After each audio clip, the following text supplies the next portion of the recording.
Hello, Chiefs. Hello, Kings and Queens. Hello, whoever's listening. This is 1189, where I record a comment on every chapter in the Bible for 1189 days.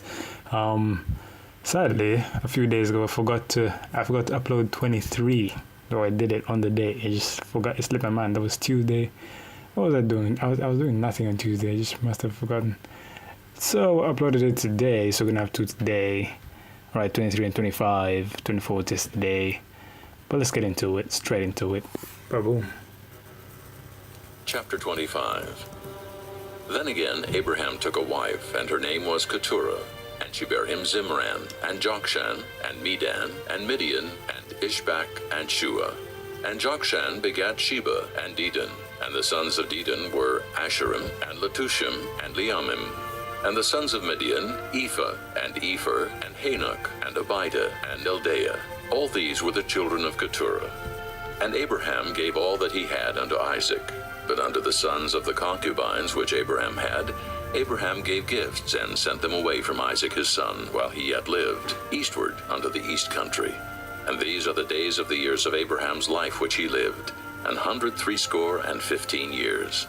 Then Abraham gave up the ghost, and died in a good old age, an old man and full of years, and was gathered to his people. And his sons Isaac and Ishmael buried him in the cave of Machpelah, in the field of Ephron the son of Zohar the Hittite, which is before Mamre, the field which Abraham purchased of the sons of Heth. There was Abraham buried, and Sarah his wife. And it came to pass after the death of Abraham, that God blessed his son Isaac, and Isaac dwelt by the well Lahairoi. Now these are the generations of Ishmael, Abraham's son, whom Hagar the Egyptian, Sarah's handmaid, bare unto Abraham. And these are the names of the sons of Ishmael by their names, according to their generations. The firstborn of Ishmael, Nebajoth, and Kedar, and Adbeel, and Mibzam, and Mishma, and Duma, and Massa, Hadar, and Tema, Jetur, Naphish, and Kedemah. These are the sons of Ishmael, and these are their names by their towns and by their castles, 12 princes according to their nations. And these are the years of the life of Ishmael, 137 years. And he gave up the ghost, and died, and was gathered unto his people. And they dwelt from Havilah unto Shur, that is before Egypt, as thou goest toward Assyria. And he died in the presence of all his brethren. And these are the generations of Isaac, Abraham's son. Abraham begat Isaac, and Isaac was 40 years old when he took Rebekah to wife, the daughter of Bethuel the Syrian of Padan Aram, the sister to Laban the Syrian. And Isaac entreated the Lord for his wife, because she was barren. And the Lord was entreated of him, and Rebekah his wife conceived. And the Boom. Okay, so just a few things I wanted to mention there before. So, for the sons of Ishmael, I thought there would be like a connection and some hidden meanings behind the meaning of the name. But no, even with Keturah means incense, and then I think Joktan means judgment and fighting for something, like application for something, like in prayer or something like that. But no, it is nothing of much value there. So, some things we only understand in heaven, probably. I was hoping we'd find something akin in likeness to the chronology of Jesus. Was it chronology? Not the chronology. The family tree of Jesus from Adam to himself. It tells a story.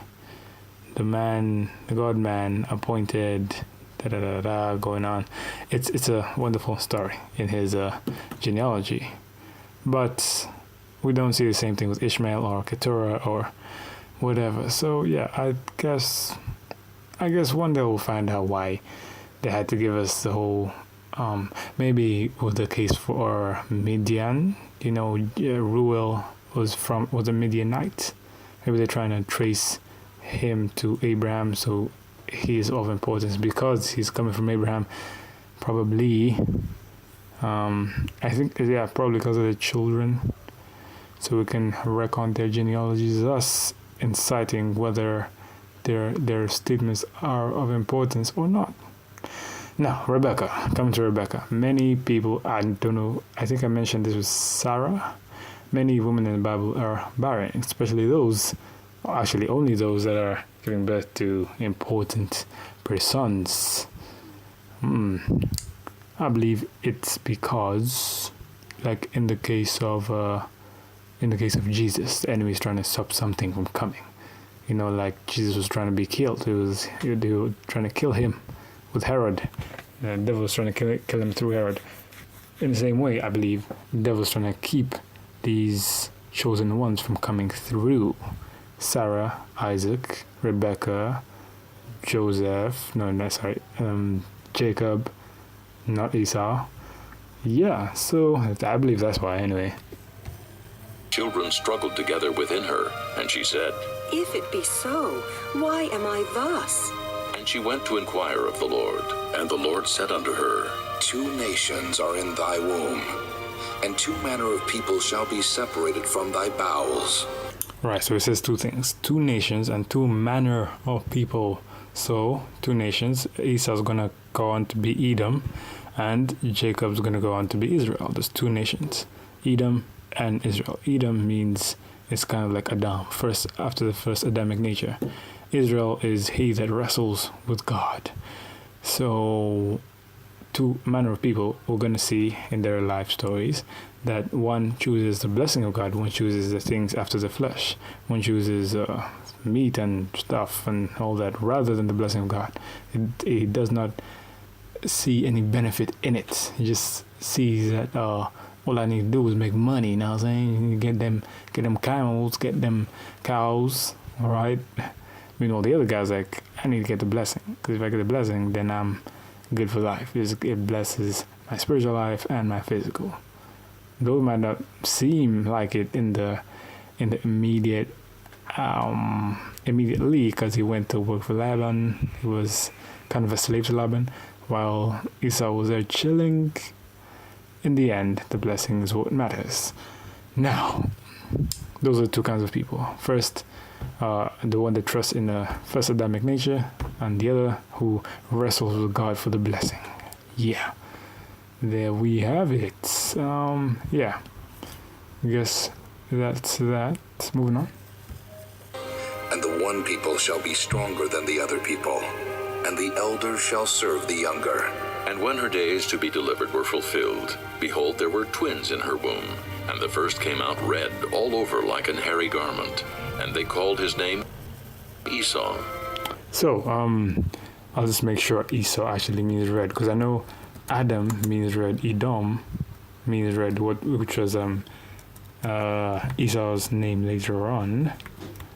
But Esau, let's check if it means Esau means hairy or rough. And Edom, they're gonna name him Edom when he asks for the red pottage. They're gonna name him that. But Esau means hairy. So he's a hairy guy. Okay, he's a hairy red guy. Cool. Moving on. And after that came his brother out, and his hand took hold on Esau's heel, and his name was called Jacob. And Isaac was 80 years old when she bare them. And the boys grew, and Esau was a cunning hunter, a man of the field, and Jacob was a plain man, dwelling in tents. And Isaac loved Esau, because he did eat of his venison, but Rebekah loved Jacob. And Jacob... Isn't that always the case? Jacob was a plain man, while Esau was like a mighty hunter. You know, Jesus came as a plain man. He was just a normal guy. He was just a guy, carpenter. The Antichrist is going to be like a world leader, going to be the head of the 10, actually, was it? His one nation is going to destroy other 3 nations, and he'll be the ruler of how many? How many is that? 7 other nations? Yeah, approximately, with his nation also. Yeah, so he's going to come as a mighty hunter before the Lord, as Nimrod. They're all amazing humans. Jesus he didn't even look that good according to Isaiah. He had no beauty for us to, so we should look upon him. You should Google that. Isaiah probably around 50s. You could go check there. Yeah, a plain man.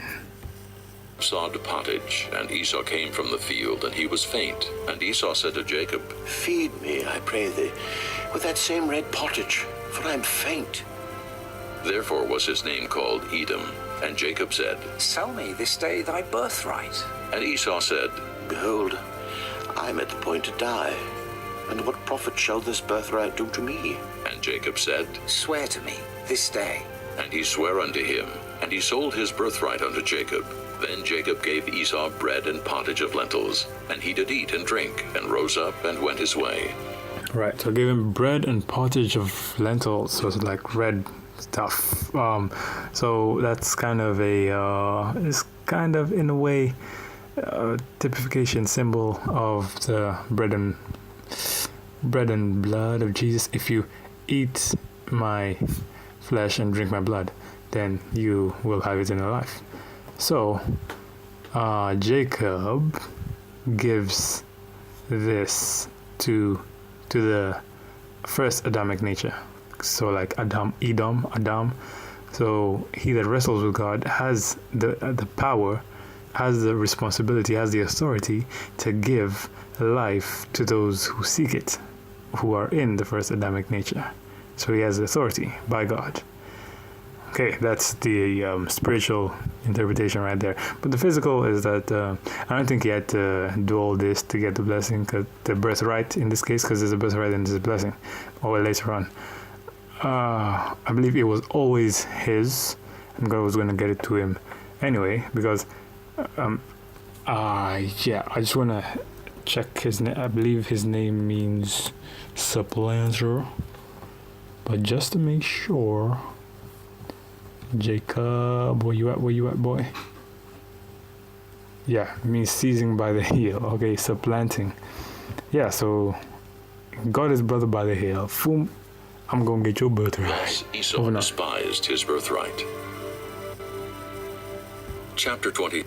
Okay, thus Esau despised his birthright. We see that in Hebrews 12 also, I believe.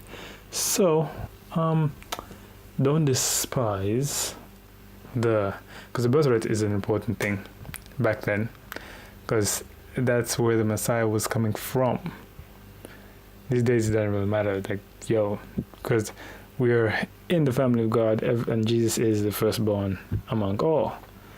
So there we have it. I don't think there's anything else I want to mention about this chapter. I'll just skim through real quick.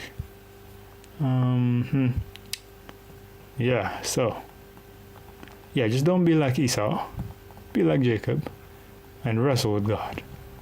But don't be supplanting anyone for the let God bless you in his own terms, in his own timing. Alright? See you tomorrow. Oh, and also sorry for the mess up with 23 and 24. Forgot to upload it. But it's all good, it's all good. See you tomorrow.